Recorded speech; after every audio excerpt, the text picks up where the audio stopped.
آؤ میں تمہیں اس بارگاہ پہ لے جاؤں جس نے سب کو شان عطا فرمائی ہے۔ حضرت ابوبکر صدیق رضی اللہ تعالیٰ عنہ خلیفۃ المسلمین بنے، خلیفہ بنے تو سویرے جس رات خلیفہ بنے سویرے سر پہ ٹوکری رکھی، منڈی کی طرف جا رہے ہیں۔ حضرت عمر فاروق رضی اللہ تعالیٰ عنہ مولا علی شیر خدا کو کسی نے بتایا کہ وہ تمہارا خلیفہ تو جا رہا ہے مزدوری کرنے، وہ تو جا رہا ہے کمائی کرنے۔ حضرت علی شیر خدا مولا کائنات جناب فاروق اعظم دونوں نے رستے میں روکا کہ ابوبکر کہاں جا رہے ہو؟ فرمانے لگے کام کرنے جا رہا ہوں، مزدوری کروں گا، منڈی میں جاؤں گا، تجارت کرتا تھا اس کو جاری رکھوں گا، بچوں کا پیٹ بھی تو پالنا ہے۔ اب تمہاری حکومت کے پیچھے بچے تو نہیں نا بھوکے مروا لینے، میں نے کچھ کرنا تو ہے۔ حضرت عمر کہنے لگے چلا آ کے بیٹھ، ہم صحابہ کو اکٹھا کرتے ہیں اور مال غنیمت سے تیرا وظیفہ لگاتے ہیں، آپ کو وظیفہ ملے گا ماہانہ، تو آپ بیٹھ کر کے مسجد میں تو ڈیوٹی کریں۔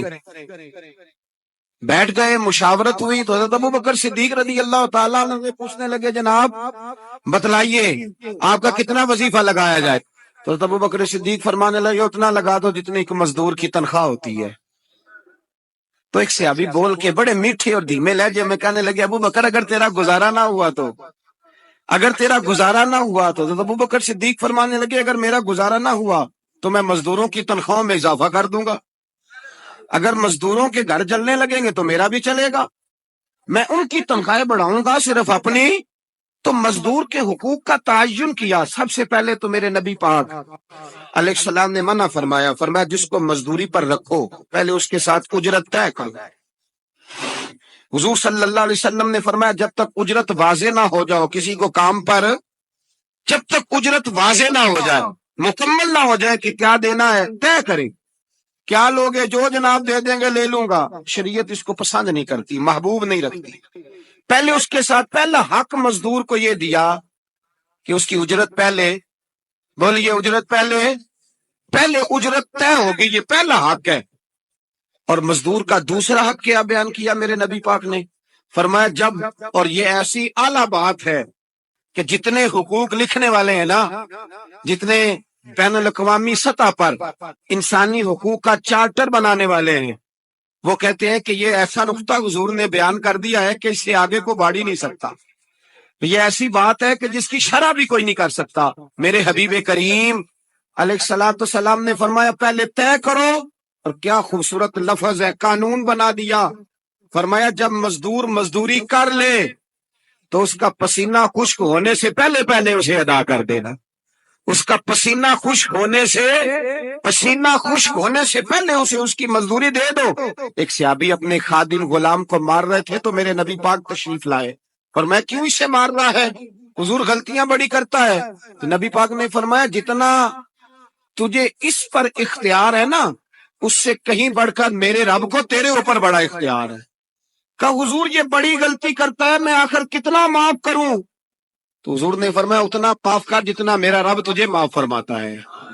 پتہ ہے تیری صبح سے لے کر شام تک کتنی کوتاہیاں ہیں، درگزر کا حکم دیا۔ پہلا حق یہ دیا مزدوری طے کرو، دوسرا حق یہ دیا پسینہ خشک ہونے سے پہلے ادا کرو، تیسرا حق یہ دیا کہ اس سے درگزر کرو، غلطی ہو جائے تو درگزر کرو۔ تو یا رسول اللہ مزدوری کتنی دیں؟ میرے نبی پاک بخاری مسلم حضور سید عالم صلی اللہ علیہ وسلم نے فرمایا مزدور کا حق بیان کیا نبی پاک نے، اور ایک بات ارشاد فرمائی تو اس کے اندر کئی پہلو، ایک حدیث میں کئی پہلو بیان فرمائے۔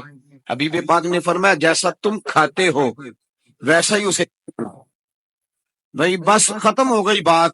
اتنی بڑی بات کر دی سرکار نے۔ کبھی دیکھا ہے آپ نے کہ مزدور کو ایسے کھلایا جا رہا ہو جیسا مالک کھا رہے ہیں؟ حضور نے فرمایا بھئی مزدوروں کا حق یہ ہے کہ جیسا تم نے کھانا ہے ویسا اسے کھلانا ہے، اور فرمایا جیسا تم نے پہننا ہے ویسا اسے پہنانا ہے۔ اور پھر میرے حبیب کریم علیہ الصلوۃ والسلام نے ارشاد فرمایا اس کی ہمت سے بڑھ کر تم اس پر بوجھ نہیں ڈال سکتے، جتنا کام وہ کر نہیں سکتا اتنا تم اسے دے نہیں سکتے۔ اور فرمایا اگر اتنا کام دینا ہے جو اس کی ہمت سے زیادہ ہے تو میں اس کے مالک کو کہتا ہوں وہ بھی اٹھ کے مزدور کے ساتھ کام پہ لگ جائے، اٹھے اس کے ساتھ کام میں شریک ہو جائے۔ مزدوری کا بھی تعین فرمایا، اور پھر اس کو کام کس مقدار کا دینا ہے، مزدور کو کس قدر زیادہ اس پر بوجھ ڈالا جائے گا، یہ بھی مصطفیٰ کریم نے بیان فرمایا۔ فرمایا جو لا یکلف اللہ نفسا الا وسعها، اللہ بھی تم پر وہ بوجھ نہیں ڈالتا جو تم اٹھا نہیں سکتے، تو کسی مزدور کو تم ایسا کام نہیں بتاؤ گے۔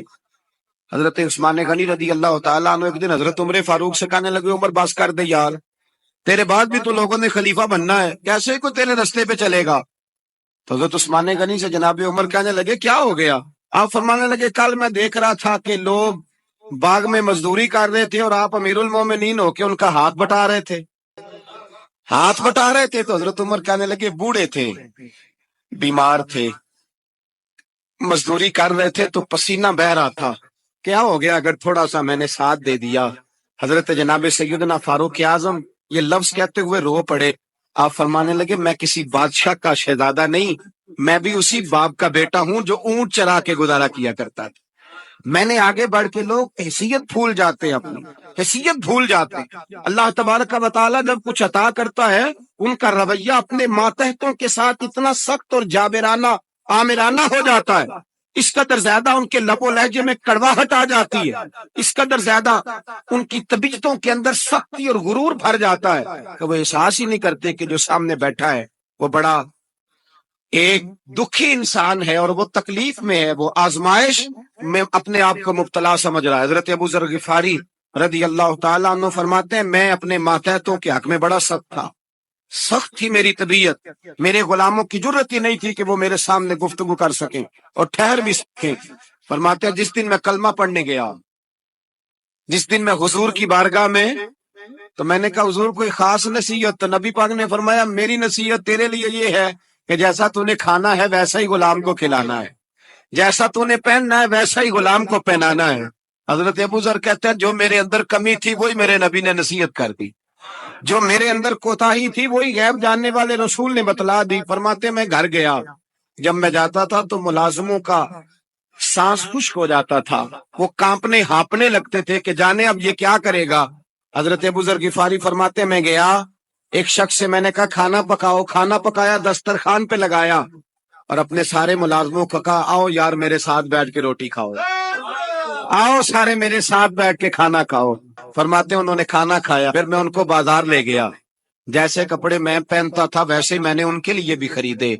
فرماتے ہیں میرے غلام کہنے لگے آقا خیر تو ہے نا، خیریت تو ہے نا، کیا ہوا؟ مزاج مبارک تو ٹھیک ہے، کیا ہو گیا؟ اور یہ جو ہم فضا کو اتنا خوبصورت دیکھ رہے ہیں اور یہ جو ہم اتنی پیاری ریم جھیم برستی دیکھ رہے ہیں، یہ جاری رہے گی یا ایک دن کی ہے؟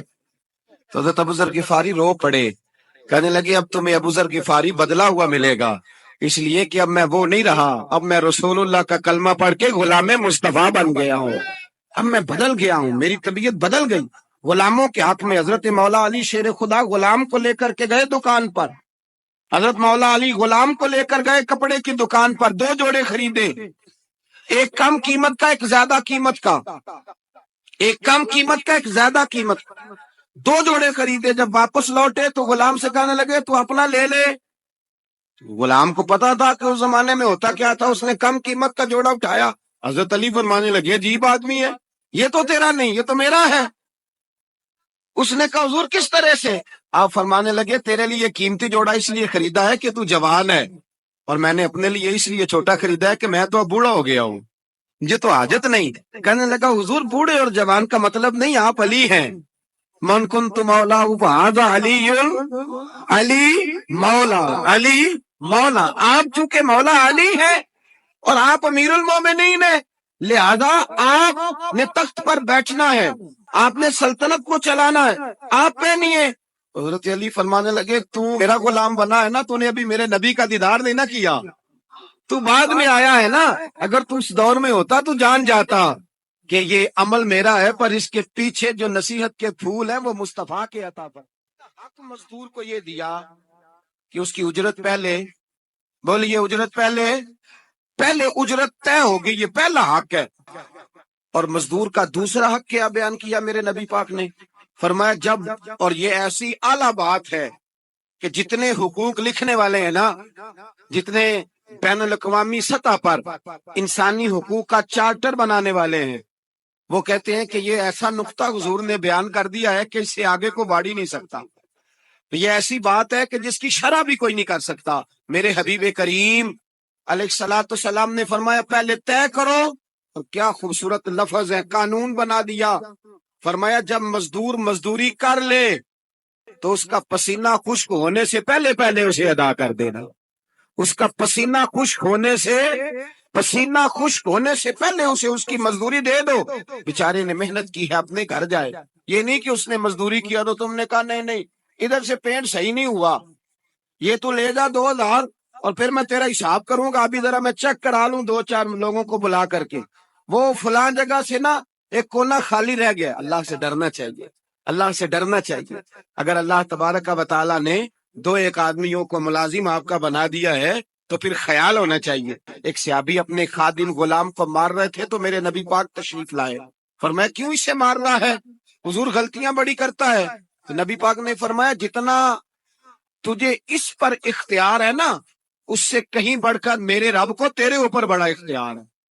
کہ حضور یہ بڑی غلطی کرتا ہے، میں آخر کتنا معاف کروں؟ تو حضور نے فرمایا اتنا معاف کر جتنا میرا رب تجھے معاف فرماتا ہے۔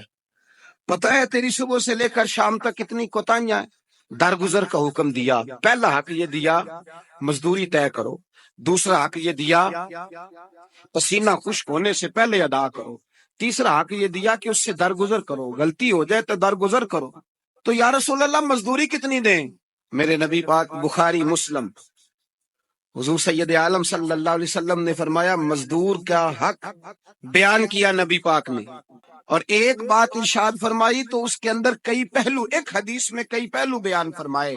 حبیب پاک نے فرمایا جیسا تم کھاتے ہو ویسا ہی اسے کھلانا۔ کوئی نہیں، آپ شاید سو رہے ہیں کچھ حضرات، جیسا خود کھاتے ہو ویسا ہی، بھائی بس ختم ہو گئی بات۔ اتنی بڑی بات کر دی سرکار نے۔ کبھی دیکھا ہے آپ نے کہ مزدور کو ایسے کھلایا جا رہا ہو جیسا مالی کھا رہے ہیں؟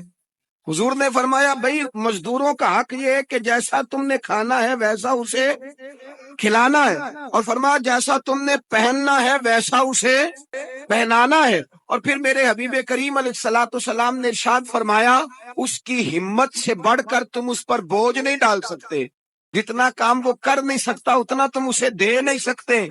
اور فرمایا اگر اتنا کام دینا ہے جو اس کی ہمت سے زیادہ ہے تو میں اس کے مالک کو کہتا ہوں وہ بھی اٹھ کے مزدور کے ساتھ کام پہ لگ جائے، اٹھے اس کے ساتھ کام میں شریک ہو جائے۔ مزدوری کا بھی تعین فرمایا، اور پھر اس کو کام کس مقدار کا دینا ہے، مزدور کو کس قدر زیادہ اس پر بوجھ ڈالا جائے گا، یہ بھی مصطفیٰ کریم نے بیان فرمایا۔ فرمایا جو لا یکلف اللہ نفسا الا وسعها، اللہ بھی تم پر وہ بوجھ نہیں ڈالتا جو تم اٹھا نہیں سکتے، تو کسی مزدور کو تم ایسا کام نہیں بتاؤ گے۔ حضرت عثمان غنی رضی اللہ تعالیٰ عنہ ایک دن حضرت عمر فاروق سے کہنے لگے عمر بس کر دے یار، تیرے بعد بھی تو لوگوں نے خلیفہ بننا ہے، کیسے کوئی تیرے رستے پہ چلے گا؟ تو حضرت عثمان غنی سے جناب عمر کہنے لگے کیا ہو گیا؟ آپ فرمانے لگے کل میں دیکھ رہا تھا کہ لوگ باغ میں مزدوری کر رہے تھے اور آپ امیر المومنین ہو کے ان کا ہاتھ بٹا رہے تھے، تو حضرت عمر کہنے لگے بوڑھے تھے، بیمار تھے، مزدوری کر رہے تھے تو پسینہ بہ رہا تھا، کیا ہو گیا اگر تھوڑا سا میں نے ساتھ دے دیا؟ حضرت جناب سیدنا فاروق اعظم یہ لفظ کہتے ہوئے رو پڑے۔ آپ فرمانے لگے میں کسی بادشاہ کا شہزادہ نہیں، میں بھی اسی باپ کا بیٹا ہوں جو اونٹ چرا کے گزارا کیا کرتا تھا۔ میں نے آگے بڑھ کے لوگ حیثیت بھول جاتے ہیں، حیثیت بھول جاتے ہیں۔ اللہ تبارک و تعالیٰ جب کچھ عطا کرتا ہے ان کا رویہ اپنے ماتحت سخت اور جابرانہ آمرانہ ہو جاتا ہے، اس قدر زیادہ ان کے لب و لہجے میں کڑواہٹ آ جاتی ہے، اس قدر زیادہ ان کی طبیعتوں کے اندر سختی اور غرور بھر جاتا ہے کہ وہ احساس ہی نہیں کرتے کہ جو سامنے بیٹھا ہے وہ بڑا ایک دکھی انسان ہے اور وہ تکلیف میں ہے، وہ آزمائش میں اپنے آپ کو مبتلا سمجھ رہا ہے۔ حضرت ابو ذر غفاری رضی اللہ تعالیٰ عنہ فرماتے ہیں میں اپنے ماتحتوں کے حق میں بڑا سخت تھا، سخت تھی میری طبیعت، میرے غلاموں کی جرت ہی نہیں تھی کہ وہ میرے سامنے گفتگو کر سکیں اور ٹھہر بھی سکیں۔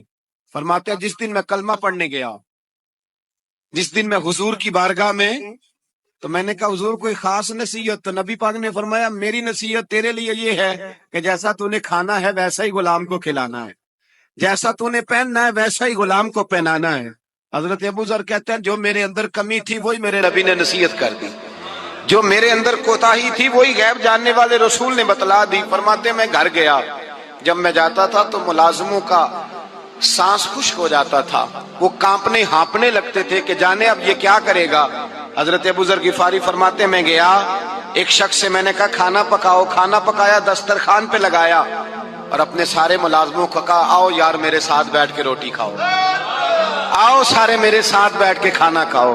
فرماتے ہیں انہوں نے کھانا کھایا، پھر میں ان کو بازار لے گیا، جیسے کپڑے میں پہنتا تھا ویسے میں نے ان کے لیے بھی خریدے۔ فرماتے ہیں میرے غلام کہنے لگے آقا خیر تو ہے نا، خیریت تو ہے نا، کیا ہوا، مزاج مبارک تو ٹھیک ہے، کیا ہو گیا؟ اور یہ جو ہم فضا کو اتنا خوبصورت دیکھ رہے ہیں اور یہ جو ہم اتنی پیاری ریم جھم برستی دیکھ رہے ہیں، یہ جاری رہے گی یا ایک دن کی ہے؟ گھر کیا بابا بلے شاہ صاحب کہنے عشق تیاگ دو ایک برابر، پر عشق دا سیک ودھیرا، اگ تے ساڑے ککھ تے کانے، عشق ساڑے تن میرا، اگ دا دارو می تے پانی، مینوں دسو عشق دا دارو کیڑا، بلے شاہ تے کچھ نہیں بچدا جتے عشق نے لایا ڈیرا۔ کوئی خدا بھی ہے، خدا کا حضور کدھر تھے؟ بولے نا، اور وہ کیا کہہ رہے ہیں؟ یا رسول اللہ میں آپ کو اپنے ماں اب خیرت اللہ و رسول، میں گھر میں خدا چھوڑ آیا ہوں، خدا کا صدیق کے لیے ہے خدا کا رسول اور بس، نہ ادھر نہ ادھر، نہ آگے نہ پیچھے، نہ کوئی چیز اور چاہیے نہیں، صدیق کے لیے خدا کا رسول اور پھر بس، اس سے آگے دائیں بائیں کسی چیز کی ضرورت ہے۔ اقبال نے کہا تجھ سے تجھی کو مانگ کے میں نے مانگ لی ساری کائنات، بس حضور کی ذات سے آگے پیچھے سوچ گئی نہیں، کبھی دائیں بائیں دیکھا ہی نہیں، کبھی سوچا ہی نہیں، کبھی مزاج ہی نہیں گیا، کبھی معیار ہی نہیں ہوا میرے نبی پاک صلی اللہ تعالی علیہ وسلم نے۔ اور پھر لطف کی بات پتہ کیا ہے، مزے کی بات، یہاں سب سے زیادہ ٹینشن پتہ کس آدمی کی ہوتی ہے؟ جو کچھ خرچ کرتا ہے نا کسی ادارے میں، اس کی بڑی پریشانی، اس کو مناسب پروٹوکول نہ ملے تو بگڑ جاتا ہے۔ اس لیے میرے جیسے مولوی حضرات چودھری صاحبان کے نام ذرا بڑے بنا سنوار کے لیتے ہیں، وہ کئی دفعہ جگہ نہ ملے مسجد میں پھر بھی بگڑ جاتے ہیں کہ میں سانو تھا ہی نہیں لبھی تھوڑی مسجد۔ بڑا مشکل ہوتا ہے مرحلہ، یہ پروٹوکول بڑی مصیبت ہے، بڑا مشکل مرحلہ ہے، سب سے مشکل یہ والا مرحلہ ہے۔ حضرت ابو بکر صدیق، خرچہ سب سے زیادہ، نوکری سب سے زیادہ، تابعداری، پیار، فرما برداری، بیٹھنا سب سے پیچھے ہے، پیچھے ہو کے دائیں بائیں بتانا نہیں، ذکر نہیں کرنا۔ یہ جو محبت کے اندر ہوتی ہے نا، یہ رکاوٹ نہیں ہوتی، یہ اصل میں محبت کی دوڑ ہوتی ہے۔ یہ حضرت عمر کہہ رہے ہیں نا، میں نے کہا تو آگے گزر کے تو دکھا، یہ محبت کی، بھائی ایک محبوب کے زیادہ محب ہو تو ان کے اندر اس کو دعوت نہیں کہتے، سمجھیے گا بات، یہ بھی محبت کی فاستبقوا الخیرات، اللہ خود کہتا ہے آگے بڑھو ایک دوسرے سے۔ حضرت سیدنا عمر فاروق فرماتے ہیں ساری زندگی میں نے یہ کوشش کی کہ ابو بکر سے آگے گزر جاؤں، لیکن میں اس نے گزرنے نہیں دیا، اس کا انداز بھی بڑا انوکھا ہے، اس لیے کہ صدیق کے لیے ہے خدا کا رسول اور بس، آگے پیچھے جو جائے نا۔ ایک دن فجر کی نماز پڑھی مسجد میں، مشکات کی حدیث ہے، تو حضرت عمر فاروق فرماتے ہیں فجر کی نماز پڑھ کے نا تو نبی پاک صلی اللہ علیہ وسلم نے فرمایا روزہ کس نے رکھا ہے بھیا آج؟ اور فرماتے میرا رات کو ارادہ تھا رکھ لوں، یہ بزرگ نے پوچھا تو میرے دل میں خیال ہے رکھ ہی لیتا تو بہتر تھا، نمبر تو لگ جاتا نا۔ فرماتے ہیں حضور نے فرمایا کس نے رکھا ہے روزہ؟ کوئی نہ بولا، تو سرکار نے فرمایا جو صرف اس لیے چپ ہے نا کہ دوسروں کو پتہ نہ چل جائے، وہ میں کہہ رہا ہوں ان سے بولے۔ حضرت صدیق اکبر نے ہاتھ کھڑا کیا، عرض کی سونے تیری موج ہے نا، چپ رہنے کا حکم بھی تو ہی دیتا ہے اور بتانے کا حکم بھی، حضور رکھا ہوا ہے روزہ۔ حضرت سیدنا عمر فاروق کہتے ہیں میں نے بڑا گھور کے دیکھا، میں نے کہا لنگن نہیں دیندہ بھائی، اگے حد ہو گئی ہے۔ خیر کہتے ہیں تھوڑی دیر کی فجر کی نماز پڑھی مسجد میں، اللہ کے رسول نے فرمایا یہ بتاؤ کسی نے آج کسی بیمار کی تیمارداری کی ہے؟ آج ٹائم کیا ہے؟ بولے سارے بولیے، فجر کی وقت کسی نے تیمارداری کی ہے؟ تو حضرت عمر کہتے ہیں سارے چپ تھے، میں بول پڑا، میں نے کہا حضور ابھی تو فجر ہوئی ہے، بس سے جائیں گے تو تیمارداری بھی کر لیں گے۔ حضور فجر کے وقت تو نبی پاک مسکرا کے فرمانے لگے عمر تو ذرا چپ تو کر. کہتے میں خاموش ہو گیا. تو حضور نے فرمایا جو چپ ہے نا کسی کو پتہ نہ چل جائے وہ بولے. تو حضرت ابو بکر صدیق نے ہاتھ کھڑا کیا, عرض کرنے لگے یا رسول اللہ صلی اللہ علیہ وسلم 3 دن سے عبد الرحمن ابن عوف نماز پڑھنے نہیں آ رہے تھے مسجد میں. تو آقا میں نے رات کو پتہ کیا تو مجھے پتہ چلا وہ بیمار ہے. رات عشاء کے بعد پتہ کیا تو میں اپنے اس دوست کی عادت کو جانتا ہوں, وہ عشاء کے بعد جلدی سو جاتا ہے لیکن تہجد کے وقت ضرور اٹھتا ہے جتنا مرضی بیمار ہو. تو حضور آج میں ذرا جلدی اٹھا ہوں کیونکہ وہ تہجد میں جاگ جاتا ہے. تو حضور میں تیمارداری کر کے نماز پڑھنے آیا ہوں. حضرت عمر کہتے ہیں مجھے بڑا غصہ آیا, میں نے کہا ذرا نماز موقع لینے میں پوچھنا تھی تینوں کام کوئی نہیں اور. فرماتے میں نے کہا یار حد ہو گئی ہے اس شخص کی, سویرے تیمارداری بھی کر رہا ہے. کہتے اللہ یہ میں نے کہا یہ رقابت نہیں, یہ محبت کی جنگ ہے, یہ محبت ہے. اس کو کوئی لوگ غلط مطلب بڑی جلدی لیتے ہیں نا. حضرت عمر فاروق فرماتے ہیں چپ ہوئے ہی تھے کہ سرکار نے تیسرا سوال پوچھا. حضور نے فرمایا کسی نے کسی مسکین کو کوئی صدقہ بھی دیا آج کے نہیں؟ تو حضرت عمر کہتے ہیں میں نے کہا حضور رات عشاء پڑھ کے میں نے دیا تھا. فرمایا تو عشاء کی بات کر رہا ہے, میں آج کا پوچھ رہا ہوں آج. تو حضرت عمر کہتے ہیں مجھے پکا پتہ تھا نہیں بولنے کے بولے تھے. تو آپ فرماتے ہیں میں نے توجہ حضرت ابو بکر کی طرف کر لی. میں کہا 10 روپے صدقہ کیا ہے کہ نہیں کیا؟ تو حضرت سیدنا عمر فاروق فرماتے ہیں جب ابو بکر بولا تو میں رویا. جب صدیق اکبر نے بات کی تو میرے چھم چھم آنسو نکلے. میں نے کہا یار تجھ سے کوئی نہیں فتح لے سکتا. حضرت سیدنا ابو بکر صدیق فرمانے لگے یا رسول اللہ آج میں تہجد کی نماز کے لیے اٹھا تو میرا پوتا بھی اٹھ گیا. حضور اس سے میرے ساتھ 2 نفل پڑے تو کہنے لگا دادا جی بھوک لگ رہی ہے. تو میں نے اس کی دادی سے کہا کہ میرے پوتے کو 2 روٹیاں تو پکا دے. اس نے 2 روٹیاں پکائی, ایک روٹی اس نے کھا لی, بچہ تھا, دوسری ہاتھ میں پکڑ لی. حضور گھر سے باہر نکلے تو ایک مسکین دروازے پہ کھڑا تھا, کہنے لگا رات سے کچھ نہیں کھایا. فرماتے ہیں تازی روٹی پوتے کے ہاتھ سے لے کے مسکین کو دی, پھر میں نے پتہ لیا واپس آیا ہوں. حضرت عمر کہتے ہیں پہلے میں مسکرا رہا تھا پھر میری چیخ نکلی, میرے رسول پاک کے بھی آنسو آئے. فرمایا ابو بکر پوچھ اس لیے رہا ہوں کہ ابھی جبریل آئے تھے اور وہ کہہ گئے ہیں کہ یا رسول اللہ صلی اللہ علیہ وسلم جنت میں ایک حاجیوں کا دروازہ ہے جس سے صرف حاجی جنت میں جائیں گے, ایک روزے داروں کا دروازہ ہے جس سے روزے دار جنت میں جائیں گے, ایک سخیوں کا دروازہ ہے جس سے سخی جنت میں جائیں گے. یا رسول اللہ ابو بکر صدیق کو رب کا سلام کہہ دے اور کہے رب فرماتا ہے ابو بکر جب تو جنت کی طرف منہ کرے گا اللہ سارے دروازے کھول خالص ہو جائے. تو وہ کام بھی کراتی ہے جو بندہ روٹین میں. حضرت صدیق اکبر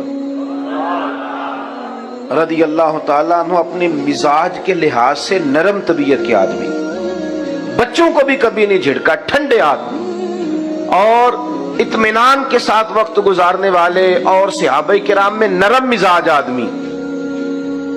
لیکن ایک دن ان کے والد آئے حضور کی بارگاہ میں اور آ کے کہنے لگے کہ یہ کیا ہوا, یہ کیا سکھایا ہے معاذ اللہ آپ نے؟ حضور نے فرمایا کیا ہوا؟ کہنے لگے آج مجھے ابو بکر صدیق نے تھپڑ مارا ہے. حضور نے فرمایا بلاؤ ابو بکر کو. حاضر خدمت ہوئے, گردن جھکا کے کھڑے ہو گئے. حضور فرمانے لگے ابو بکر لوگوں کو تو یقین ہی نہیں ہو رہا, آپ باپ کو ماریں گے؟ آپ نے تو بچوں کو نہیں کبھی جھڑکا, یہ کیا ہوا؟ تھوڑی دیر گردن جھکائے رکھی. کریم فرمانے لگے آپ بولتے کیوں نہیں؟ جناب صدیق اکبر نے سر اٹھایا تو داڑھی آنسوؤں سے بھری ہوئی تھی, رو پڑے. کہنے لگے یا رسول اللہ میرے ابا سے کہیں یہ خنجر اٹھائیں اور میری گردن کاٹ دیں, میں سی بھی نہیں کروں گا, پر حضور ان سے کہہ دیں یہ آپ کی شان میں کوئی بات نہ کریں. ان سے یہ کہہ دیں سونیا یہ میری مجبوری سمجھیں, میں سارا کچھ سہ لیتا ہوں پر مدینے والے کی کوئی بے ادبی کرے مجھ سے سہا ہی نہیں جاتا. آج میرے باپ نے آج آپ کی شان میں بے ادبی کی ہے. حضور میرے پاس ہاتھ ہی تھا, میں نے تھپڑ مارا ہے, مجھے اللہ کی عزت کی قسم اگر تلوار ہوتی تو آج ابا کا سر کاٹ دیتا. یہ جنون, یہ کیوں لوگوں کے لیے مشکل ہے نماز پڑھنا؟ اس کو سوچیں کبھی آپ, کیوں مشکل ہے لوگوں کے لیے؟ بڑا نیک, بڑا دیندار, پرہیزگار, حاجی نمازی آدمی, لیکن شادی والے دن وہ بھول جاتا ہے سارا دین. اسے بھول جاتا ہے کہ آج برات ہے تو آج بھی میں عاشق رسول ہوں. ناراض ہو گئے ہو؟ اللہ آپ کو خوش رکھے, ہو بھی جاؤ گے تو کوئی مسئلہ نہیں, اس لیے کہ میں صحیح بات کر رہا ہوں. او بھائی دیکھیں نا کسی بندے کے نیک نمازی ہونے کا پتہ تو تب چلے گا جب اس کے بیٹے کا بیاہ ہوگا، جب اس کے گھر میں ولیمہ ہوگا، جب کسی کا انتقال ہوگا، اب پتہ چلے گا یہ کتنا نیک ہے۔ محفل میلاد میں تو میری طرح سارے نیک ہوتے ہیں، اس میں تو جس سیاستدان نے کبھی ٹوپی نہیں پہنی وہ بھی جب اترتا ہے تو کسی سے ادھاری لے کے پہن لیتا ہے۔ یہاں تو سب ٹھیک ہو جاتا ہے، یہاں کا تو مسئلہ ہی نہیں۔ مسئلہ تو تب بنے گا کہ جب ہم اپنے گھر کے اندر بھی رسول اللہ کی محبت کو نافذ کریں گے، جب ہمارا رواں رواں حضور سے پیار کرے گا، لب و لہجہ اور ہماری باطن کی توجہ بھی حضور کی جانب ہوگی۔ نبی پاک صلی اللہ علیہ وسلم کے غلاموں نے نا حضور سے پیار کیا، اور آپ یقین کریں انہوں نے کھل کے پیار کیا، اور انہوں نے حضور سے محبت کی۔ اور کمال دیکھو، ایک بات یاد رکھنا، بغیر محبت رسول کے بھی بہت سارے لوگ ہیں جو دعویٰ کرتے ہیں کہ میں قرآن و سنت جانتا ہوں، میں پڑھتا ہوں، کہتے ہیں میں محبت کرتا ہوں تو تبھی تو مسجد آتا ہوں۔ لیکن یاد رکھنا، کچھ مہمان ان سے بندہ ملنے جاتا ہے تو میں اکثر دوستوں سے کہتا ہوں کہ دو قسم کی شادیوں پہ ہم جاتے ہیں۔ ایک وہ شادی پہ جاتے ہیں جس پہ ابا بھیجتا ہے کہ جا بیٹے شریکے کی شادی ہے، تو بیٹا کہتا میرا نہیں دل کرتا شریکہ، میں نے نہیں جانا، کہتے چلا جا، تو وہ جاتا ہے پر عین ٹائم پہ اور آ جاتا ہے۔ اور ایک رشتہ داری بھی کوئی نہیں، تعلق بھی کوئی نہیں، پر پیار بڑا گہرا ہے، کلاس فیلو ہے، محبت بڑی ہے، وہاں ٹائم کے ٹائم نہیں جاتا، وہاں وہ جاتا ہے برات سے 2 دن پہلے، اور پی ایچ ڈی آدمی ہے، ایم فل آدمی ہے، ایم کام آدمی ہے، مالدار ہے، تگڑا ہے، لیکن دیگیں پکواتا ہے جا کے، وہ ڈیوٹیاں کرتا ہے، وہ صفائیاں کراتا ہے۔ اس سے پوچھو کہ ایک شادی پہ تو کہہ رہا تھا دل نہیں کر رہا، اور یہاں تو وقت پہ آ گیا ہے، تو کہتا ہے ان سے اختلاف چلتا ہے، اور یہاں جو آیا ہوں اس سے میرا پیار چلتا ہے۔ آپ بات کو سمجھ لیں، ہمارے بزرگوں نے جو محبت رسول پر زور دیا، ہمارے بزرگوں نے جو حضور کی غلامی کا درس دیا، تو انہوں نے کہا کہ جب پیار کرو گے نا پھر دین بوجھ نہیں بنتا، پھر تکلف نہیں ہوتا، پھر انسان کو زندگی اس کی مزیدار ہوتی، پھر اسے سکون ملتا ہے، اسے وارفتگی نصیب ہوتی، اسے ذوق آتا ہے۔ حضرت سیدنا انس بن مالک فرماتے ہیں، صاحب طبقات نے روایت لکھی ہے، نبی پاک صلی اللہ علیہ وسلم نے نا ایک جنگ کے موقع پر صحابہ سے فرمایا کہ ہر بندہ لائے آج کچھ نہ کچھ اور جنگ میں پیش کرے، بہت زیادہ ضرورت ہے مجاہدین کے خرچے کے لیے، ہر بندہ چندہ دے۔ جب حضور نے کہا نا ہر بندہ دے، تو کہتے ہیں کہ عبداللہ مزنی نام کے صحابی تھے، بیچارے غریب تھے، غریب زندگی ڈر کے گزار دیتا ہے، وزیر سے بھی ڈرتا ہے، پیر سے بھی ڈرتا ہے۔ حالات کے سہمے ہوئے لوگوں کو بتا دو، حالات بدل جاتے ہیں، ایک جیسے نہیں رہتے۔ یہ بیچارہ ڈرتا ہے، سہما رہتا ہے، اور اسی لیے لوگ اسے مایوس کر دیتے ہیں۔ پھر آہستہ آہستہ ان لوگوں کی صلاحیتیں جو ذہنی ہوتی ہیں وہ ختم ہونے لگتی ہیں، یہ سمجھتے ہیں کہ شاید ہم معاشرے کے معزز طبقات میں بیٹھ نہیں سکتے۔ حضور نے فرمایا ہر بندہ لائے۔ حضرت عبداللہ مزنی، کچھ لوگوں نے ایک اور نام بھی لکھا ہے صحابی کا، وہ کہتے ہیں میرے پاس کچھ بھی نہیں تھا، لیکن حضور نے فرمایا نہ لاؤ، کہتے ہیں پھر میں اٹھا اور میں نے ایک شخص کے باغ میں جا کے کہا مزدوری ملے گی، وہ یہودی تھا، اس نے اپنی طرف سے نا سخت مزدوری بتائی، وہ پانی نہیں نکالتا جو آگے بیل لگایا جاتا ہے، کہنے لگا میرا بیل مر گیا ہے اور مجھے آج کچھ گھنٹوں کے لیے ضرورت ہے پانی۔ اور میرے بھائی میں آپ کو داستان نہیں سنا رہا، یہ وہ چمکتے ہوئے تارے ہیں کہ جن کو دیکھ کر فرشتے بھی رشک کیا کرتے تھے۔ عجیب کام کراتی ہے محبت، عجیب کام کراتی ہے۔ اس صحابی نے پتہ کیا کیا، جہاں بیل ڈیوٹی کرتا ہے وہاں گلے میں پٹا ڈال لیا اور اس کنویں کے گرد گھومنا شروع کر دیا، تینوں لب دیاں آپ گواچے، سانو اپنی خبر نہ کوئی، ساتھوں پارے نہیں ککھ گلیاں دے، تے سانو تے آخ دے لوگ شدائی، اسا ننگ نموس دا ساڑ تے چولا، او سجنا گل پہنے تاج گدائی، آزم اپنا آپ گوایا ہی تا یار نے چاہتی پائی۔ فرماتے میں وہاں گھومتا رہا، آخر انسان تھا، نازک وجود تھا، تھوڑا جسم پھٹ گیا، اور چند کلو کھجوریں مجھے مزدوری میں ملی، اور میں نے انہیں پلو سے باندھا، اور سارے رستے روتا بھی تھا اور سوچتا بھی تھا کہ جہاں عثمان غنی جیسے لوگوں نے ڈھیر دیے ہوں گے, عبدالرحمن ابن عوف جیسے لوگوں نے ڈھیر دیے ہوں گے, وہاں میرا یہ چند کلو کھجوروں کا نذرانہ کیا کرے گا؟ کہتے ہیں قربان جاؤں, روتا سسکتا پہلے گھر گیا, کچھ تھوڑا خون لگ گیا تھا, وہ کپڑے بدلے اور پھر وہ لے کے نا بارگاہ ناز میں, کہتے میں پہلے بھی جاتا تھا, آج لوگوں میں نے رنگ ذرا نرالا دیکھا. جب میں دروازے رسول پہ گیا تو میرا چہرہ دیکھ کے مدینے والے اٹھ کے کھڑے ہو گئے اور فرماتے ہیں کھجوریں پکڑانے سے پہلے حضور نے دونوں بازو کھولے یوں کر, اور جب میں کریم کے گلے کے ساتھ لگا تو تھوڑی سی میں نے ہائے کی, تو میرے نبی پاک صلی اللہ علیہ وسلم نے فرمایا یہ کھجوریں ادھر لا نا. کہتے ہیں وہ کھجوریں چند کلو تھی اور مسجد نبی میں مال کا ڈھیر لگا ہوا تھا. حضور نے وہ کھجوریں اٹھائیں, سارے مال پر بکھیر دی, اور حضور فرمانے لگے غم نہ کرنا, جتنا ایک سارا ڈھیر دینے والوں کو اجر دے گا نا میرا رب, اتنا تجھے اکیلے کو میرا اللہ اجر عطا فرمائے گا, اتنا تجھے اکیلے کو رب کریم اجر. محبت مصطفیٰ میں نا رچ بس گئے وہ لوگ, یعنی جس رستے حضور نے چلایا وہ چل دیے.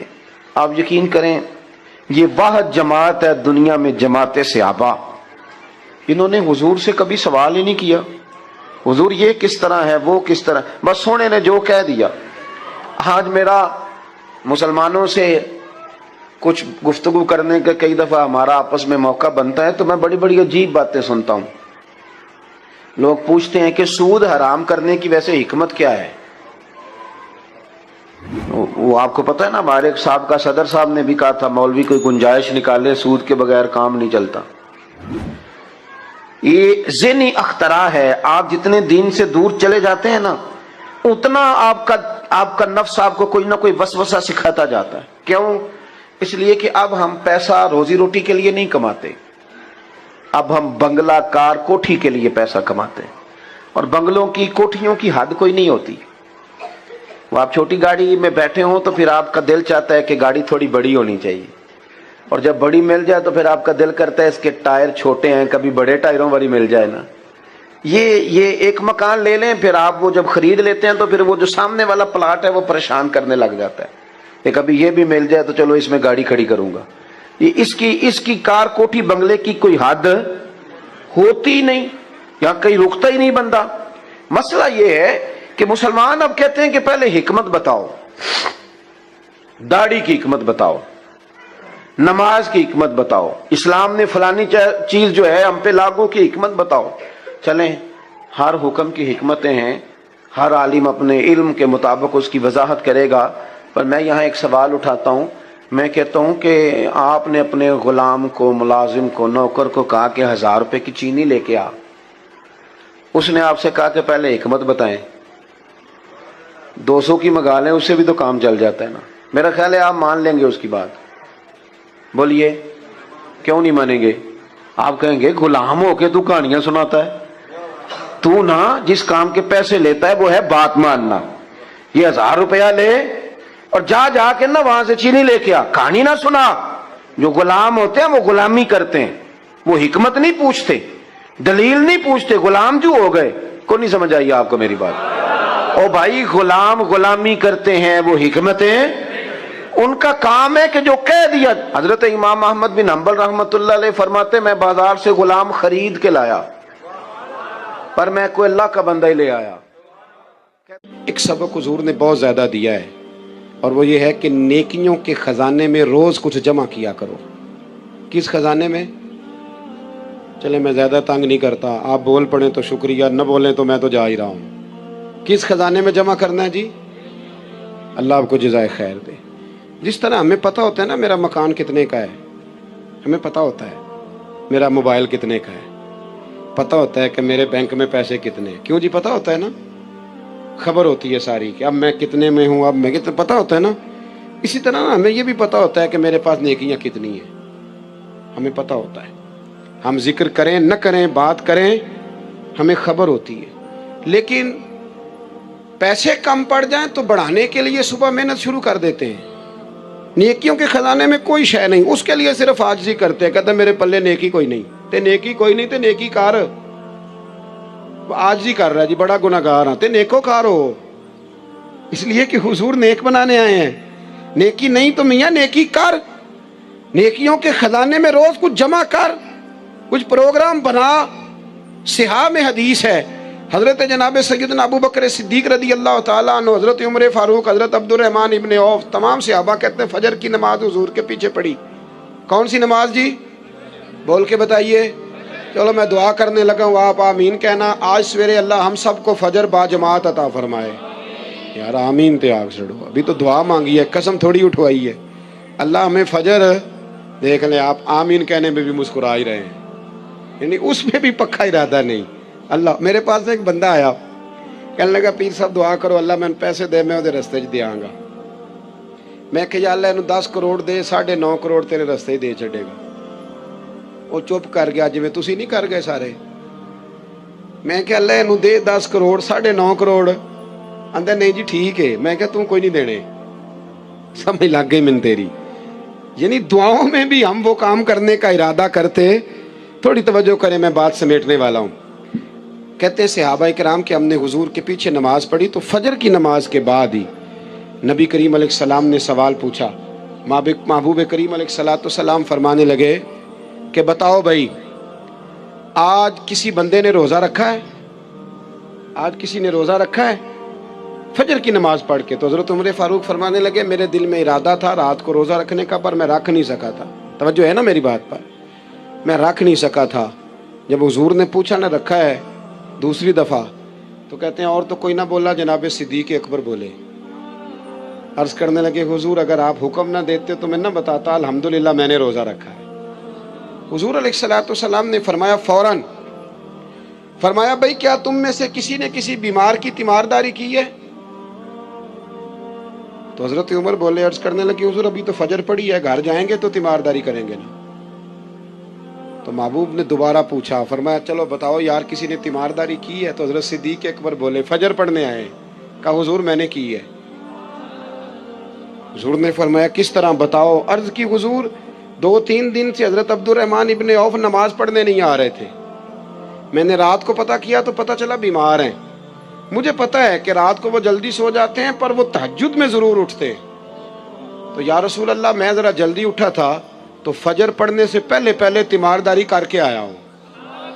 حضرت عمر کہتے ہیں میں حیران ہی رہ گیا کہ یار یہ بندہ کسی اور کو بھی کبھی آگے گزرنے دے گا. فرماتے ہیں حضور نے تیسرا سوال پوچھا, بتاؤ کسی نے کسی مسکین کو کھانا دیا ہے؟ تو حضرت عمر کہتے ہیں میں پھر بولا حضور ابھی تو دن چڑھا ہے, فجر پڑی ہے, باہر نکلیں گے تو کسی مسکین کو دیں گے. تو حضور مسکرائے, فرمایا عمر تو ذرا چپ نہیں کرتا؟ تو حضرت عمر کہتے ہیں میں پھر سمجھ ہی گیا کہ بولنا کس نے ہے. حضرت صدیق اکبر بولے, عرض کرنے لگے یا رسول اللہ اگر آپ حکم نہ دیتے تو میں نہ بتاتا, میرے حصے میں یہ اللہ تعالیٰ نے نیکی عطا فرمائی ہے فجر سے پہلے. وہ کس طرح؟ عرض کی حضور نماز کے لیے اٹھا ہوں تو میرا پوتا بھی اٹھ گیا تھا. حضور میں نماز سنت ادا کرنے لگا یا نفل پڑھنے لگا تو اس نے اپنی اماں سے روٹی کا مطالبہ کر لیا, تو اس کی اماں نے 2 روٹیاں بنا دی. تو حضور ایک روٹی اس نے کھائی تو ایک اس کے ہاتھ میں تھی. میں دروازے پہ نکلا ہوں تو سامنے ایک بھکاری کھڑا تھا اور کہنے لگا اے مدینے والوں رات کا بھوکا ہوں. کہتے میں نے اسی وقت اپنے پوتے سے وہ روٹی لے کے اس مسکین کو دے دی. اے مدینے والے حبیب اگر آپ حکم نہ دیتے تو نہ بتاتا, میں نہ فجر پڑھنے سے پہلے مسکین کو کھانا دے کے آیا ہوں. یہاں تک تو لفظ مشکات میں بھی ہیں, لیکن اگلے در منصور میں امام سیوطی نے لکھے ہیں. میرے رسول کریم فرمانے لگے ابو بکر جنتیوں کی 360 علامتیں ہیں, کسی میں ایک بھی پائے جائے تو وہ جنتی ہے, لیکن اللہ کا فضل ہے میرے ابو بکر میں ساری پائی جاتی ہیں, میرے صدیق میں ساری پائی جاتی ہیں. ہمیں دیکھنا چاہیے. آج سارا دن گزر گیا نا جی, 11-12 بجنے کو ہیں. 1 منٹ کے لیے صرف سوچنا ہے کہ صبح فجر سے لے کر اب تک نیکیوں کے خزانے میں کچھ ہے جمع ہوئی کہ نہیں ہوئی. کوئی تسبیح درود پاک کی. ہمارے ہاں تو جو مسجد کے حجرے میں بیٹھ کے تنقید کر رہا ہوتا ہے نا مولویوں پہ, پیروں پہ, جماعتوں پہ, محفلوں پہ, مسجد کے حجرے میں بہت بڑا تجزیہ نگار جو دھیر پدھیڑ کے رکھ رہا ہوتا ہے سب کی معاذ اللہ شخصیات کو, اس بندے کو آپ صبح 1.5 گھنٹے سے بیٹھا بحث کر رہا ہے, اس کو تسبیح دینا کہ 3 تسبیح درود شریف کی پڑھو, اسے کام یاد آ جاتا ہے, ساتھ اٹھ کے نکل جاتا ہے. بحث کرنا آسان اور عمل کرنا مشکل ہو گیا، کیونکہ ہمیں ذائقہ وہاں ملتا ہے، خدا را واپس لوٹے۔ ایک بات تو میں نے آپ کی خدمت میں یہ عرض کی کہ بھروسہ ہمیشہ اللہ رسول پہ، نوابوں پہ، سیٹھوں پہ، دنیا داروں سے بھروسہ تھوڑا پیچھے کریں، نکلیں تھوڑا سا۔ غریبی ناز کرنے والی چیز ہے، یہ مایوس ہونے والی چیز نہیں، اگر اس کی لذت کو آپ سمجھے تو۔ اور دوسری بات آپ کی خدمت میں یہ عرض کی، دنیا عارضی ہے تو اس کو عارضی ہی سمجھیں، آگے کے لیے بھی دیکھیں کہ ہمارے پاس کیا ہے۔ اور تیسری بات، ہمیں پتہ ہے کہ ہمارے پاس دنیا کا مال کتنا ہے، تو یہ بھی پتہ ہونا چاہیے، میرے جیسے بندے کو بھی پتہ ہونا چاہیے کہ اس نے کتنی تقریریں اس لیے کی ہیں کہ لوگ اسے جانیں، اس کے مرید بنیں، اس کے پیچھے بھاگیں، اور کتنی تقریریں اس نے اس لیے کی ہیں کہ اللہ رسول راضی ہو جائے۔ اسے پتہ ہونا چاہیے، ہمیں خبر ہوتی ہے، ہمارے پاس ساری وکیبلری موجود ہے، ساری ہماری ہسٹری ہم جانتے ہیں کہ کہاں ہم نے خیر کی ہے، کہاں ہم نے دکھاوا کیا ہے، کہاں ہماری نیت کیا تھی، کہاں ہمارا ارادہ کیا تھا۔ یہ وہ تربیت ہے جو انسان کو پاک کرتی ہے، یہ وہ تعلیمات ہیں جو میرے اور آپ کے رسول نے ہمیں عطا فرمائی ہیں۔ اپنی مجبوری کے سبب میں نے پہلے گزارش کی بات کرنے کی، انہی لفظوں پہ چھٹی لوں گا۔ محفل نہ میرے نام کی ہے نہ کسی اور کے نام کی ہے، یہ رسول اللہ کے نام کی ہے۔ ہم شخصیات کے قائل نہیں، نظریات کے قائل ہیں۔ مجھ سے پہلے یہاں پتہ نہیں کتنے لوگ آئے، تقریریں کر کے گئے، ہمارے بعد دنیا میں خطاب ہوتے رہیں گے۔ یہ آپ شخصیات پر اس کو موقوف کرنا چھوڑ دیں، یہ نظریات پر آپ اس کو موقوف رکھیں۔ آپ کی اپنے محلے کی مسجد کا امام بھی جب جمعہ پڑھانے ممبر پر بیٹھ جائے تو فوراً اس کے سامنے بیٹھیں، وہ سنیں وہ کیا کہہ رہا ہے۔ نکل آئیں آپ ان چیزوں سے کہ کانوں کی لذت لینی ہے اور ذائقہ لینا ہے، محفل میں بیٹھیے گا، اس کو سنیے گا، اس لیے کہ یہ مصطفیٰ کریم کے نام کی محفل ہے۔ اور تنقید سے بالاتر ہو کے اس نے اخلاص کے ساتھ اس محفل کو آپ ملاحظہ فرمائیے۔ کسی کو مجبوری نہ ہو تو بات الگ ہے، ورنہ کسی ایک کے لیے میرے سمیت کوئی شخص نہ اٹھے۔ میرے ویسے آپ کے ویسے پیر صاحب کہے نا کہ دسو بھائی شفا لینی جے کہ جنت، اسی کہنے حضور لاجپال ہو تسی شفا دیو نا پھر جنت بھی ویکھی جائے گی، آپ دعا کرائیں نا، کوئی گل نہیں، خیر صلی اللہ، ابھی بڑی تکلیف ہے، گوڑے نو بڑی درد ہے، تسی یہ دا کچھ کرو نا بھائی، ہمارا تو فیصلہ یہی ہے کہ ہمیں شفا چاہیے۔ لیکن حضرت انس بن مالک کہتے ہیں جب نبی پاک صلی اللہ علیہ وسلم نے اس بی بی سے کہا کہ تو بتا، تو کہتی ہے تو ابھی دعا کرتا ہوں، مالک بڑا کریم ہے جو شفا دے دے گا، اور اگر تو کرے صبر اور مرگی کے ساتھ زندگی گزارے، ذرا اس بات کو آپ سمجھیں، تو میں تیرے ساتھ وعدہ کرتا ہوں رب بغیر حساب کتاب جنت دے گا۔ کہتے ہیں بی بی نے سوچنے کے لیے بھی ٹائم نہیں لیا، 1-1.5 منٹ پہ بولی، کہنے لگی یا رسول اللہ صلی اللہ علیہ وسلم تھوڑی سی تو زندگی ہے، میں مرگی کے ساتھ ہی گزارا کر لوں گی، آپ دعا کرے رب مجھے جنت ہی عطا کرے۔ انشراح صدر ہے، ان کو یقین کامل ہے کہ جنت میں جائیں گے تو مہر بن جائے گی، لہٰذا وہ یا رسول اللہ میں مرگی سمیت گزارا کر لوں گی۔ حالانکہ بندہ اب نارمل ہو جاتا ہے مرگی والا، نہ وہ کسی فنکشن پہ جا پاتا ہے، نہ کسی جگہ پہنچ سکتا ہے، وہ تڑپتا ہے، لیکن اس نے عرض کی یا رسول اللہ آپ میرے ساتھ وعدہ کریں کہ اللہ مجھے جنت دے گا، تو محبوب کریم نے فرمایا تجھے مبارک ہو، تیرے ساتھ وعدہ ہو گیا۔ عرض کرتی ہے یا رسول اللہ صلی اللہ علیہ وسلم جب مرگی ہوتی ہے تو میرے وجود سے کپڑا ہٹ جاتا ہے، تو حضور مجھے شرم آتی ہے، تو اتنی دعا کر دیں کہ مرگی ہو پر میرا ستر قائم رہے۔ حضور نے فرمایا تیرے لیے دعا کر دی، تیرا پردہ نہیں ہٹے گا۔ صحابہ کہتے ہیں بڑی بھی مرگی ہوتی تھی پر کپڑے اس کے وجود کے ساتھ جمے رہتے تھے۔ حضرت عثمان غنی کے زمانے تک وہ خاتون حیات رہی۔ جناب انس بن مالک فرماتے ہیں جب کوئی نیا شخص مدینے میں آتا اور کہتا کہ مجھے کوئی جنتیں دکھاؤ تو ہم اس بوڑھی کے دروازے پہ دستک دیتے تھے، وہ باہر آتی تھی تو ہم کہتے تھے جنتی دیکھنا ہے تو اسے دیکھ لو، اسے میرے رسول کریم نے دنیا میں ہی جنت کی بشارت عطا فرمائی۔ اپنی زندگی میں نا کچھ کام فقط جنت کے لیے کرے، اور جنت وہ مقام ہے، جنت وہ مقام ہے، جنت وہ جگہ ہے جہاں خدا کا بھی دیدار ہوگا اور محمد مصطفیٰ کا بھی دیدار ہوگا صلی اللہ علیہ وسلم، اللہ رسول کا قرب بھی وہی نصیب ہوگا۔ میرے بھائی اپنی آخرت کو کبھی بھی، وہ ہم کو لاوارث لوگ ہیں کہ مر گئے تو مٹی میں مل گئے، ہم کو ایسے لوگ ہیں کہ مر گئے تو معاملہ ختم ہو گیا۔ اقبال کہتے ہیں موت کو سمجھے ہے غافل اختتام زندگی، یہ ہے شام زندگی، یہ ہے شام زندگی، پھر صبح دوام زندگی، اس کے بعد جو زندگی آئے گی وہ ہمیشہ رہنے والی آئے گی، ہمیشہ۔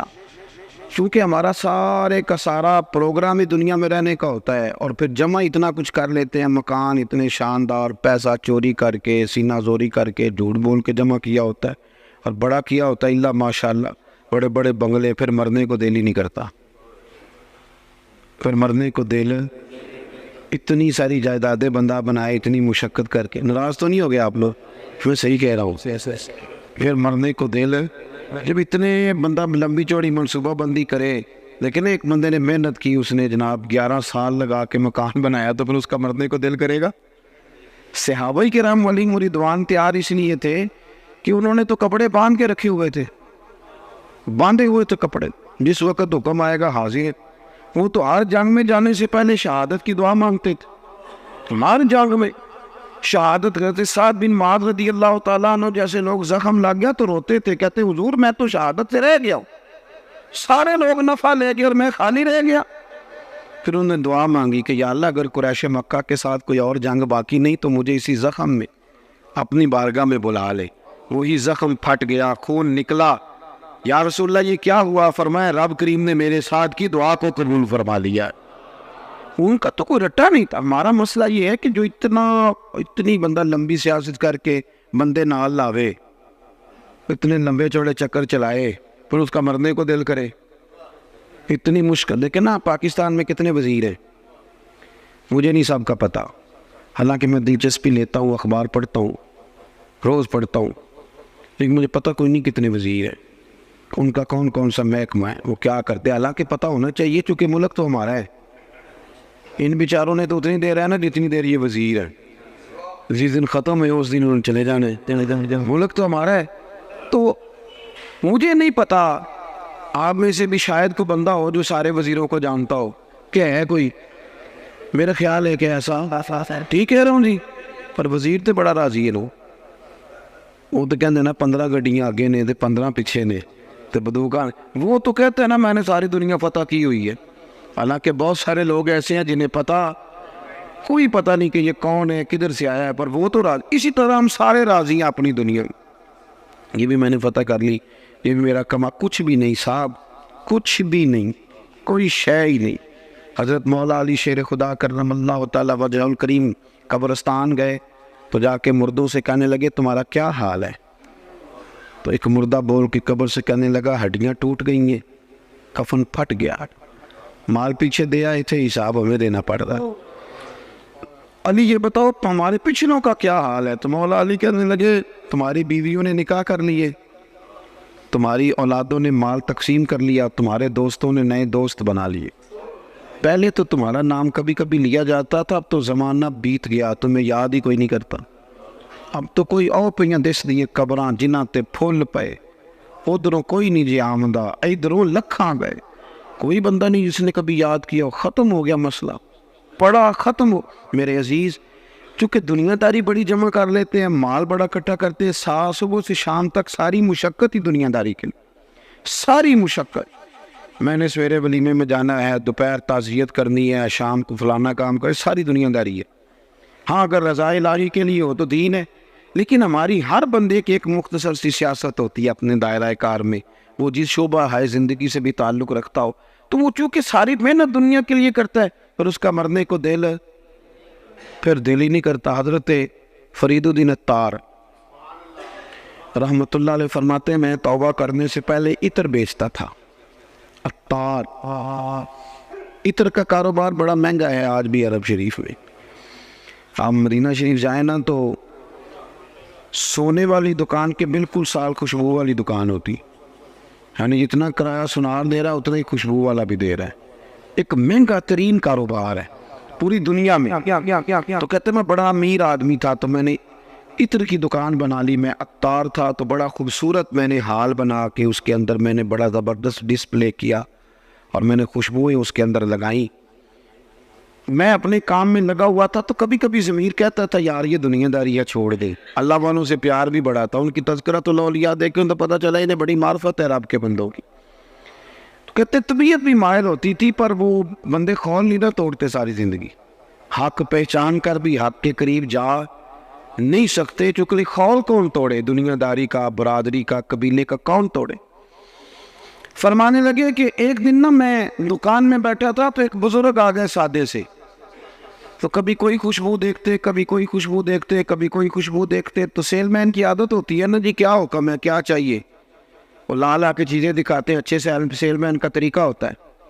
تو فرماتے میں نے نا تھوڑی دیر تو بابا جی کو موقع دیا کہ وہ تلاش کر لیں. پھر میں سمجھا کہ کوئی گاہک ہے اور کوئی چیز تلاش کر رہے ہیں جو مل نہیں رہی. تو کاؤنٹر کے اندر بھی میں نے شیشیاں رکھی ہوئی تھی، تو میں نے بابا جی سے کہا بزرگوں کیا تلاش کر رہے ہیں، کیا دیکھ رہے ہیں، مجھے بتائیں میں پیش کرتا ہوں. کہتے بابا جی تھوڑی دیر چپ کر گئے، پھر غور سے میرا چہرہ دیکھا. کہنے لگے پتر میں تو صرف یہ دیکھ رہا ہوں کہ تیری جان بڑی مشکل سے نکلے گی. تو کہتے ہیں مجھے، میں دنیا دار تھا، دنیا دار کو نصیحت کریں تو اسے غصہ ہی آتا ہے. مجھے غصہ آیا، میں نے کہا جی کیوں جی، کیوں مشکل سے نکلے گی؟ کہنے لگے یار تو نے مال ہی بڑا جمع کیا ہوا، جب تم مرنے لگے گا کبھی یہ بوتل یاد آئے گی، کبھی یہ والی یاد آئے گی، کبھی یہ والی یاد آئے گی، کبھی فلانے بینک والا اکاؤنٹ پریشان کرے گا، کبھی دوسرا کرے گا، کبھی وہ والی زمین، کبھی تو کیسے مرے گا، تیرا تو مرنے کو دل ہی نہیں چاہے، تو نے تو دنیا داری. کہتے اور غصہ لگا مجھے بابے کی بات کا. تو میں نے پورے غصے میں کہا بابا اچھا اسی کہتے نہیں تو اپنی قبر جانا ہے، میں نے کہا میری مشکل سے نکلے گی تو تیری کیسے نکلے گی؟ تو کہتے ہیں بابا جی کہنے لگے ادھر آ کاؤنٹر سے باہر بتاؤں کیسے نکلے گی، ادھر آ باہر. کہتے ہیں میں بابا جی کے قریب آیا تو بابا جی کہنے لگے دکھاؤں تجھے کیسے نکلے گی؟ میں نے کہا دکھائیں. وہ فرش پہ لیٹ گئے، کلمہ پڑا اور ان کی روح پرواز کر کے عرش فرشتے بانگا ملیاں، مکے پہ گئے شور، بلے شاہ آسان نہیں ہے مرنا، اے مر گیا ہی کوئی اور کہتے ان کی روح پرواز کر کے کہنے لگے یوں نکلے گی جان. کہتے میں سختے میں آ گیا، مجھے سمجھ ہی نہ آئے یہ بنا کیا ہے. اس طرح کے بھی کوئی بندے ہوتے، اس طرح کے بھی بندے. امام غزالی نے وضو کیا، غسل کیا، کفن پہنا، خوشبو لگائی، چارپائی پہ لیٹے، کہنے لگے اچھا مالک اگر تیری یہ مرضی ہے تو میں بھی تیار ہوں. کلمہ پڑھا تو روح پرواز کر کے. میرے عزیز حضرت فرید الدین عطار رحمۃ اللہ تعالیٰ نے فرماتے ہیں کہ میں بابا جی لیٹے ہوئے ہیں، چہرہ چمک رہا ہے، روح پرواز کر کے مجھے سمجھ نہیں آ رہی. میں نے کہا یار اتنا بڑا کمال. کچھ لوگ میں نے بلائے، غسل دیا، کفن پہنایا، جنازہ پڑھا، بابا جی کو دفن کیا. تو پھر میں اپنی دنیا داری بھی دفن کرایا، پھر میں نے دفن کر دی اپنی دنیا داری. میں نے کہا ختم ہو گیا معاملہ، اب ضرورت کیا ہے ان چیزوں. ہمارا جو مسئلہ ہے نا میرے بھائی وہ دن بدن پیچیدہ ہوتا چلا جا رہا ہے، پیچیدہ سے پیچیدہ. دینداری کرے، آخرت کے لیے کوئی خزانہ ہو، قیامت کے لیے. بخاری مسلم میں حدیث ہے، نبی کریم صلی اللہ تعالیٰ علیہ وآلہ وسلم نے ارشاد فرمایا کہ اللہ تبارک و تعالیٰ نے جنت میں میرے غلاموں کے لیے ایسی نعمتیں تیار کی ہیں کہ باقی ساری امتیں رشک کریں گی. وہ کہیں گی کیا بات ہے ان کی، اتنا اعزاز اللہ دے گا، اتنا نوازے گا، اور ہمارے ہاں وہ شوق ہی نہیں، وہ ذوق ہی نہیں. ہم ساری زندگی دنیا کا مکان ہی سیدھا کرتے رہتے، جو نیا ڈیزائن آ گیا اس کی ٹائلیں منگوا لی اور لگا لی.